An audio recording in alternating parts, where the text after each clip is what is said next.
In this episode, I bring my good friend Erik Garcia on the podcast as we talk about the most common mistakes we see our clients make. Let's get started. Hello, my name is Brenton Harrison of New Money, New Problems, and your host for the New Money, New Problems podcast. We are recording live at the Connect Ed conference for Osaic, and I have a good friend with me, Erik Garcia.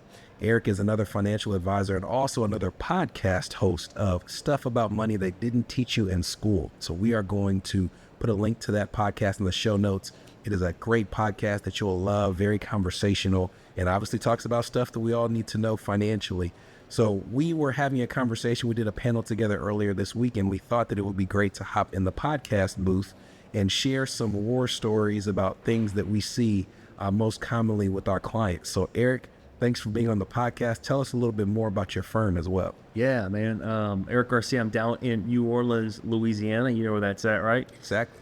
So I've been in the financial space for 20 plus years. Been podcasting for the past 4 shows, Stuff About Money They Didn't Teach You in School. It's me and my business partner Xavier Angel, where we talk about stuff about money they didn't teach you in school, right? No one teaches you about money in school. We have a lot of business owner clients. Our topics tend to lean towards some issues that business owners, 35 to 55-year-old accumulators, issues that they'd want to learn. Our firm in New Orleans, Plan Wisely Wealth Advisors, we work with a lot of business owners and help them diversify their wealth outside of their business. Man, I'm excited to talk about some of the mistakes that we see clients make. For sure. You ready to go ahead and get into it? Let's do it. All right, Brent, I'm going to go ahead and kick off our common mistakes that we see clients make. And I think this is really relevant right now. Over the past few years in the stock market, they make emotional decisions as it relates to their investments. And I think that anytime you put an emotion in front of any decision, especially financial decisions, oftentimes it leads to a poor decision. Now, let me explain. I don't think emotions are bad. I think emotions are, they warn us to certain things, right? And the 2 strongest ones we see in the financial space are greed and fear. Okay.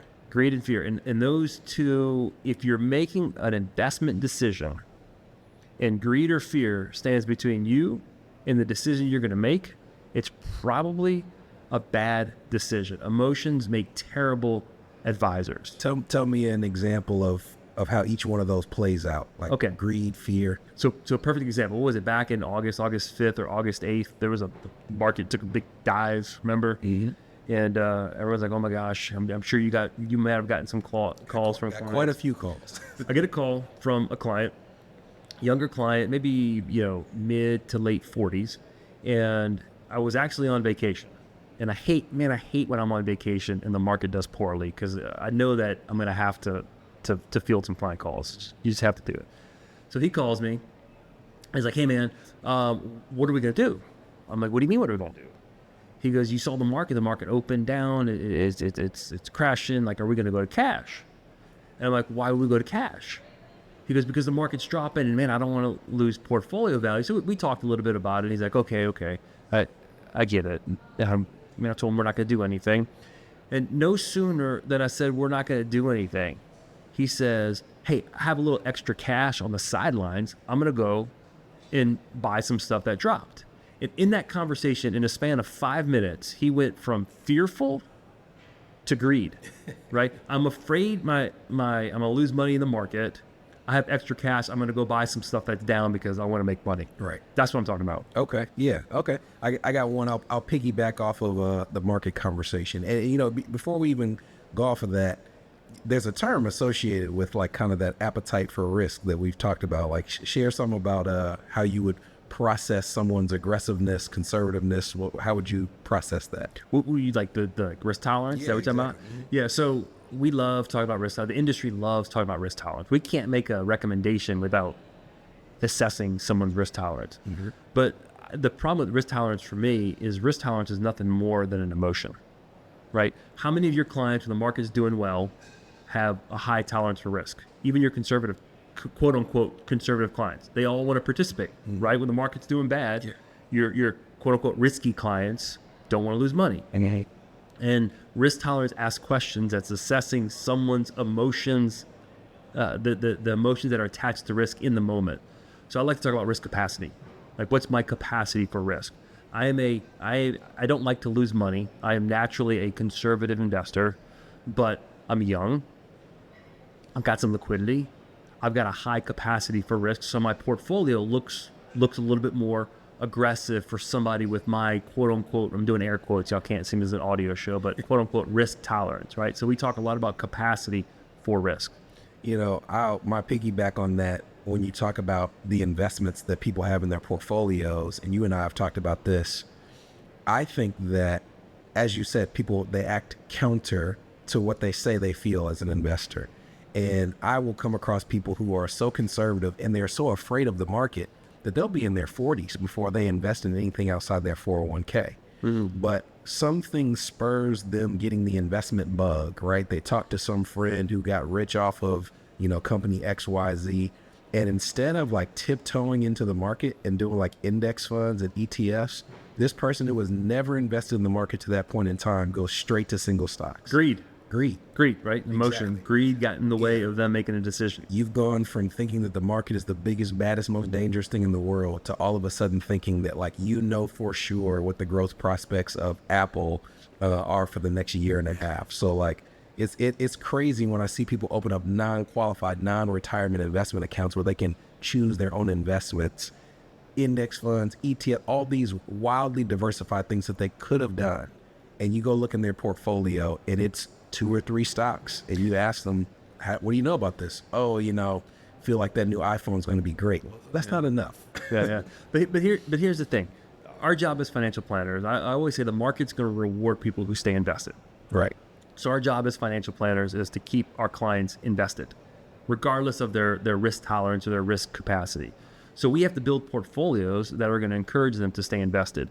I remember back in the 80s, my dad went back to school to finish his college degree. He was taking a class in investments, and this was right around the time Chrysler was in bankruptcy. And he goes up to the professor and says, hey, I'm going to buy some Chrysler shares. And the guy's like, you're crazy. The company's in bankruptcy. They went and hired Lee Iacocca, designed the minivan, and then, the company turned around. I always remember that story. My dad would say, that smart investment guy talked me out of making a lot of money. And it stuck with me. And I never want to be the guy who prevents a client from following some wild hair because they want to invest in this startup company. So what we do is we encourage our clients who want to take a little bit more risk like that. We have them create what I call an arcade account, right? I love that. Like you go to the arcade, you get some tokens, you go in, you play some video games, you win some tickets, and you might leave with like a big stuffed animal, you might leave with nothing, but you always leave with an experience. I had fun. Right? You scratch that itch. So what I have found is giving those clients an outlet for those one-off stock purchases to let us manage the money that they're going to need in 20, 30 years. It allows me to keep them invested. That's what they hired me for. I like it. That play money. If you come back with nothing, you kind of already assume that was part of the risk. That's all right. Yeah. Well, tell me what's next. Oh, next. All right.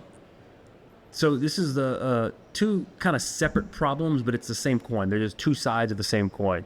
They either have too much liquidity or not enough liquidity. And in liquidity, let's talk about cash specifically. So they have too much cash on the sidelines or they don't have enough cash on the sidelines. Okay. Give me an example of if in either scenario, what's the recommendation, right? Like, does it play into that risk tolerance? How do you typically go about pulling them out of that situation? Yeah, so depending on which problem that they have, right? So the younger clients who have a lot of risk capacities and they're sitting in too much cash, the problem is based off of history, we know that the stock market's going to perform long term, that if they want to increase their wealth, if they want to grow wealth, they're not going to do it in cash. I know cash has led the market for the past 10 years, right? It's better to sit in cash than sit in the stock market. But if you're a 30, 40-year investor, sitting cash is you're losing wealth. Yeah, losing purchasing power. Ton of purchasing power, right? Yeah. So on the flip side, it's the person who has no liquidity. They might be a real estate investor or they might be a small business owner and 100% of their liquidity is tied up in there. They might have a high net worth, but they have no liquidity. There's no margin for error. And both of those are mistakes because it introduces a lot of risk into their portfolio. you mentioned real estate investor, so I'm gonna follow the thread, because one of mine that I wrote down, we both took notes before this conversation, is assuming that passive investments are actually passive investments. There is, and I have another one that I'll talk about how many people build wealth, but it is so common that I come across a client where they feel like they're not doing enough, especially if they feel like they got started late and they're like, oh, I want to open up a business. But the most common one is, I want to buy some real estate, something that's making money for me, that's working for me while I'm not working. And all I answer is like, have you ever owned real estate? Because like, that's not how it works. Like, if the toilet breaks, if there's something that's going on with the tenant, if somebody has to be evicted, you won't say that it's passive income then. So you're either managing it yourself, which isn't passive at all, or you're eating into some of your gains by having a manager. A lot of times people go into these things and they have this expectation that it's going to make them money immediately. And even when it comes to purchasing investment real estate, because I encourage people to do it, but I encourage them to go into it with the mindset that either you want to make money from it now, which means you have to work at it now, or you're comfortable making money from it later, which means you're going to pay for some help and you're not going to make any money from it now. Yeah. But there very rarely, especially in a hot market, is that perfect combination of making me money now and not having to involve any work. Most of the time, it's, if you want any margin on this property, it's because you're doing the work yourself. And if you don't want to do that work yourself, you got to hire somebody, which means you're profiting on a future sale. It's not something that's making You're stepping on toes, man, with real estate people. Talking real estate with, talking like that with real estate people is almost like talking politics and religion sometimes. It is. Because, I have an out. So I'm the son of a realtor, right? Okay. So I'm like, hey, man, I have some experience in this thing. And I've done it. I have been the person who went and bought the property that needed some work and tried to do it myself and realized you had to hire someone else to do it. And like, it was either a lot of work or it wasn't making me any money. Matter of fact, there would be some years where it was costing me money. And I eventually sold that property. Oddly enough, I sold it to my mother and I got a decent cash out then, but it taught me a lot about myself in terms of what type of investor am I? And I'm just not the type of person who can take on those types of projects. I don't have the temperament for it. So tied kind of to that, I didn't write this one down, but it reminded me of a mistake, is that people don't attach purpose to their investments, right? You talked about, am I going to make money now or make money later, right? It's like me buying a high growth stock, right? It's a capital appreciation play. I don't expect to make any money today until I sell it. Or is it a cash flow play? I'm going to buy a stock that's paying a good dividend because I want that cash flow. Right. So when you attach purpose to an investment, then you can say, okay, this is a capital appreciation play, so I'm okay forfeiting cash flow today. Or this is a cash flow play, so I'm not so much concerned about a future sale, or I'm not so much concerned about this particular real estate or this particular stock that I own appreciating in value as quickly as a high growth stock because it's a cash flow play. Yeah, that reminds me of there's this deep dish place that used to be in Nashville. I'm not the biggest deep dish fan, but when you talk about like investing in something and understanding how it works and like setting your expectations appropriately, went to get this meal for like a birthday dinner or something. I didn't want deep dish pizza, so they asked me what I want. I see this like salmon dish, like salmon and roasted vegetables. So I order it. It was the nastiest thing I've like ever eaten that they could call fish. So the waiter, it kind of like tried to encourage me not to get it, but I just ignored them. They come up and they're asking how I like it. And I'm like, eh. And they're like, tastes like salmon at a pizza joint. And I'm like, yeah, it does. Like, I came into this place and like I have like the complete wrong expectation for what I'm going to get out of this process, and I'm paying paying for my mistakes. Unrelated to that, I remember as a kid, my uncle and my aunt were in town, and we're going to dinner. It was me, my parents, my uncle, my aunt. They're like, "Where do you want to go to dinner?" And like, I loved hamburgers. So I wanted to go eat a hamburger, and we ended up at a Chinese restaurant, and I did not like Chinese food. Okay. And they're like, "Well, they have a hamburger on the menu." Man, it was the worst hamburger ever. This is the New Money, New Problems podcast, a show for successful professionals searching for the tools they need to navigate financial opportunities and obstacles they've never seen. We'll be right back. Are you wondering what new money problems you might be overlooking in your financial life? If so, we've got great news. We've crafted the New Money, New Problems Gap Finder to identify potential weaknesses in your finances in areas ranging from budgeting, investments, insurance, and even the threat your extended family's finances could pose to your household. Please head to newmoneynewproblems.com/gapfinder to complete it today. Again, that's newmoneynewproblems.com/gapfinder to take the assessment.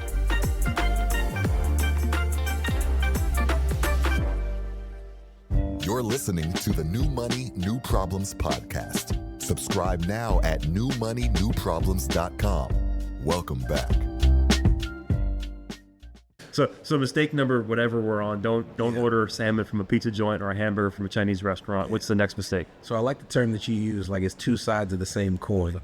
Either going too big or too small on your home purchase. And it really depends on the person who's in the scenario.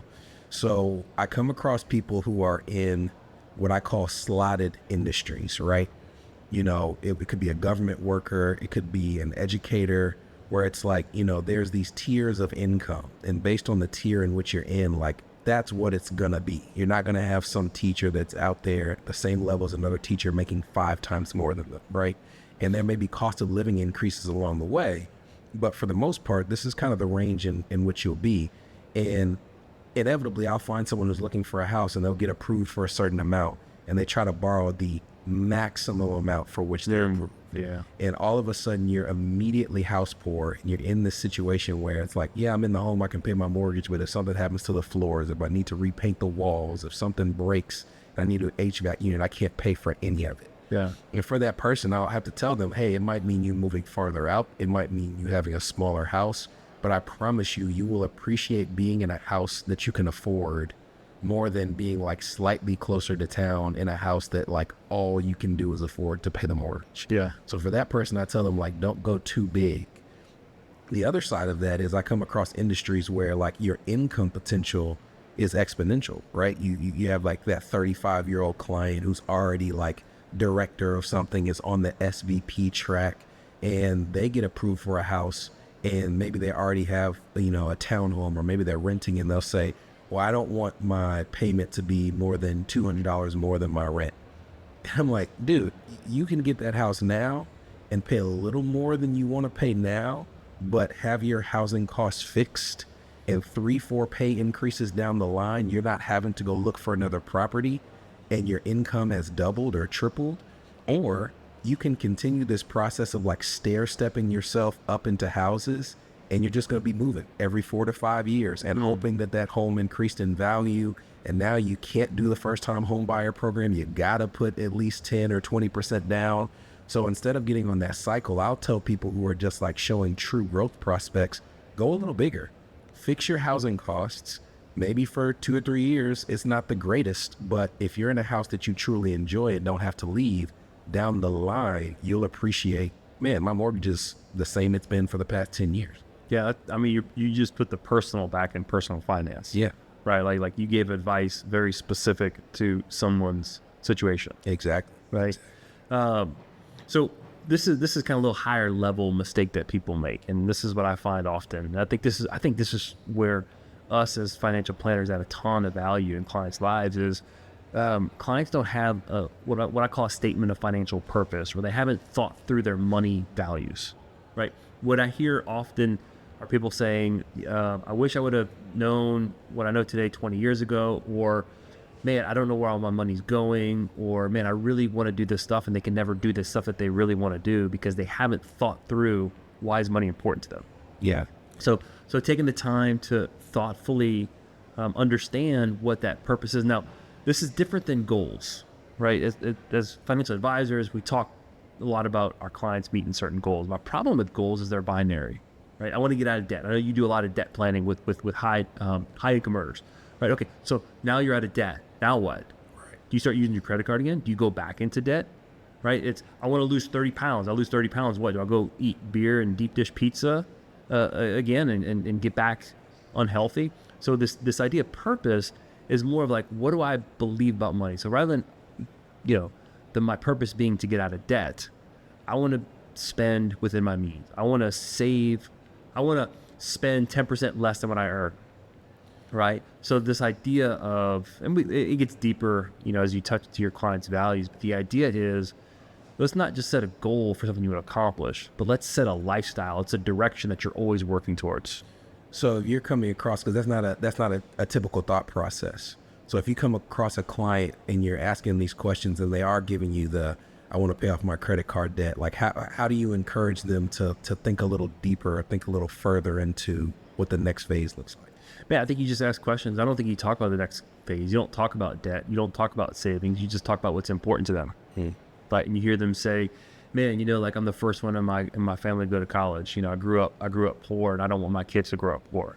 Well, they're giving you really important clues, right? So okay, now we need to build wealth. We need to build legacy. They want to take care of their kids. Maybe college is important. They want to fund college. They want to break the one client told me, and he was very succinct, I want to break the cycle of poverty in my family. So now we're sitting through looking at his stuff, and he's got, he wants to buy a particular type of vehicle, and he says, can I afford it? I'm like, you're asking the wrong question. I was like, yeah, you can afford it. You're saving $5,000 a month. The car's going to cost you, let's say, $2,000 a month. We kind of ran some rough numbers. The question is, should you buy it? Does it align with what you want to do? And we talked through it, right? This is the financial planning process. We talked through it. In the end, he didn't buy the car. Didn't matter that much to him. It didn't matter that as much as he thought it meant. But here's what we talked about.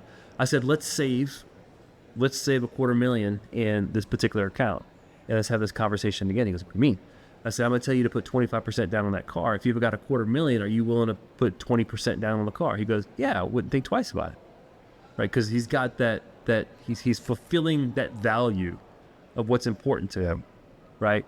So I think when clients have a particular purpose, something that they're it's always easier to talk about this like in the health space, right? Like, I don't want to lose weight. I want to be at 75. I want to be able to throw the football with my grandkids, right? So now the decisions I make aren't going to be, man, I can't have this beer because I need to lose 20 pounds. Is having a beer going to impact my ability to play football with my grandkids in 30 years? No, it's not, right? One beer is not going to do that. So when we do our planning, one of the things that we do is we set some time-based goals. And everybody that we work with, they have no problem doing like the 1, the 2, the 5 years. But then I'll ask them like 15 years down the line, what do you want your finances to look like? And very rarely do people have answers. And part of it is because, we talk about like that purpose. They've never thought about it. I remember a firm that I used to work for, my mentor, his wife ran the office. And we weren't even talking about finances. We were talking about relationships. And she was like, this is a business thing you can keep in mind as well. But she's like, start how you want to finish. She's like, if you have 2 men that are trying to date a young lady, and one of the men brings, for the first year that he's trying to court her, I'm aging myself, but court her, brings her, a dozen roses every single week for the first year. And then you have the second guy who gives her a rose a month. If in year 2, the guy who gave a dozen roses every single week goes down to a rose per month, that woman's going to be furious. But if the guy who was giving a rose per month just keeps giving a rose per month, they're going to say, oh, it's consistent, right? Like, start how you want to finish. Don't start some plan of action that doesn't tie into what you want to be doing 10, 15 years from now. And when I think about finances, I'll ask people, that 15-year plan, and they haven't thought it through. And in my mind, I'm like, how do you expect to achieve anything if you haven't even asked yourself, what do I want life to look like, right? So like, there are some principles that guide how I build my finances. I want to be able at some point to only work 3 days a week, or to be able to take off 3 months of the year.